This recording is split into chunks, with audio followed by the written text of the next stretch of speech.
When the home video game market crashed, the bottom just fell out. The next day it was gone, but the arcades kind of died off a little bit at a time, very slowly. The arcade represents sort of the beginning of what we know as modern video gaming. It's a very special place, right? And so when you're talking about the arcade, we have to be clear about what we're talking about. When you're talking about arcades, you have to break it up into 3 separate areas. One, an arcade is a venue, a place that you go and play games. The second element is the actual hardware, right? It's the coin-op games. And number 3 is the style of gaming that arcades invented. Very short form, very intense for a very short period of time. It's worth thinking about the arcade in terms of those 3 different aspects: venue, hardware, and then content, because they all went in very different paths. Now the venue, that was your traditional video game arcade, the place with the dozens of games, all the kids, and some creepy guy with a crotch-mounted coin changer. In the heyday of arcades in 1982, there's something like 24,000 all across the country. Today, present time, there's only about 3,000. They just start disappearing until the numbers keep whittling down and whittling down and whittling down. So the venue is basically extinct in America. But overseas, didn't necessarily experience the same fate. In Japan, for example, a country which is much smaller than here, they still have about 10,000 arcades. Our video game market crashed here, but it never did in Japan. And after a few years, they looked back, they said, what are we doing right here? What are some of our biggest titles we can send over there? Now during these fallow years, the way the arcade business stayed alive was in Japan, they'd make a pretty cool game, then they'd import it to America, where it would do pretty well, and get ported to home systems where it would also do pretty well, stuff like Virtua Fighter and Tekken. The biggest hit of these import arcade titles was Dance Dance Revolution, and it's just a totally new type of game where you play with your feet and your entire body, really, instead of just your hands. Here you have a game where you dance to the rhythm, and it gives everyone around you something to look at. Even when you're not playing, it's fun to watch other people play. When someone's good at Dance Dance Revolution, it's a spectacle. It's at the front of every arcade because it draws a crowd. When was the last time a game would draw a crowd? The last game that I remember that would actually draw a crowd was Mortal Kombat. You know, people would sit around and watch and wait for the fatalities. It's been 6 years since an arcade game drew a crowd.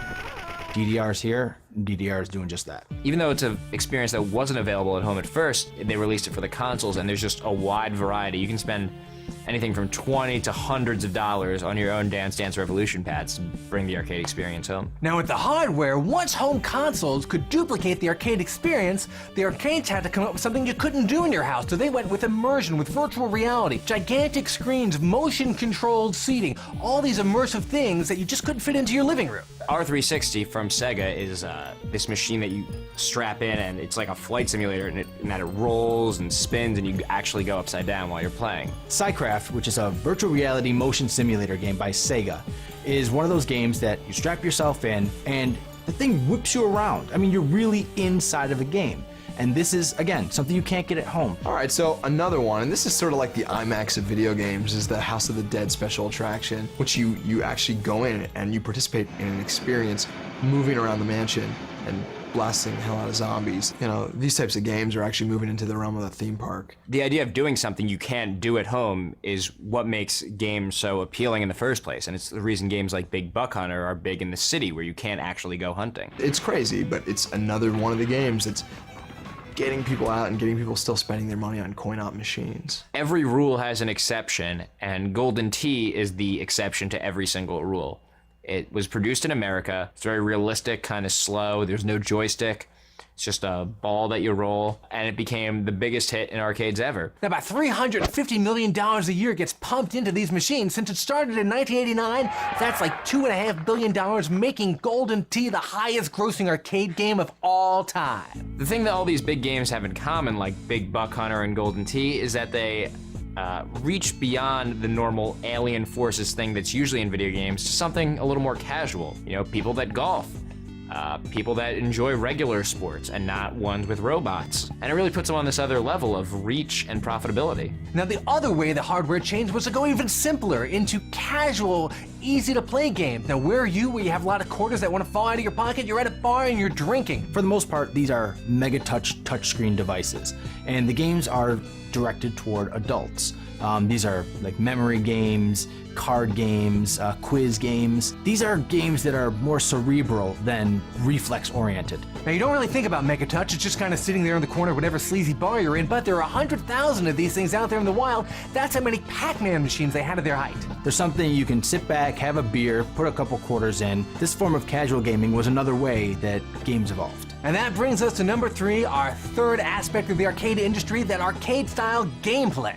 Arcades are responsible for creating short-form gaming, and artistically, it's formed its own genre of games. Because the arcade number crunchers figured out that you needed to put a quarter in every 3 minutes for the machines to stay profitable, so they had to come up with stuff that was quick hit fun, easy to learn, hard to master, a short burst of excitement, really intense strategy, competition, and reflexes. When the home consoles came, and people weren't restricted by the quarters they could put in, game designers could start exploring a little further. They could start making longer games, long stories, long adventures with role-playing elements. One's not necessarily better or worse than the other. They're both very fun, both have many classics. They don't have to really compete, but they are different experiences. Now, the biggest casualty of the original arcade downturn was actually the short-form genre of gameplay. There was really no room left for these short, quick-hit games, and they kind of disappeared for a while. The short-form games, I mean, granted, they're not in the mainstream anymore, but there's always been a taste for these games, and you're starting to see them come back more and more these days. Handheld is a great medium for short-form gaming. You know, you're gonna play something that is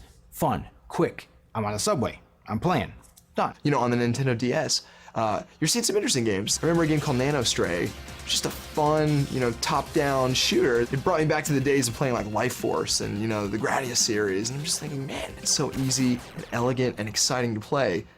You just don't want to stop. Ironically, as gaming has gotten more mainstream and more non-traditional gamers get into it, these short-form games are making a comeback right in your living room. With the Nintendo Wii and Xbox Live Arcade, people are taking these quick-hit games and putting them right there in the family room, and they're having fun with the kids, with mom, with dad, with Uncle Charlie. We're coming back to a point where people have had enough of the 40, 60, 80-hour games, and they want something intense and fun that I don't have to worry about saving and developing a character and buying and selling. No. They want to go in, play, and get out. If there's one indicator that the arcade-style game is coming back, it's the fact that people talk about score again.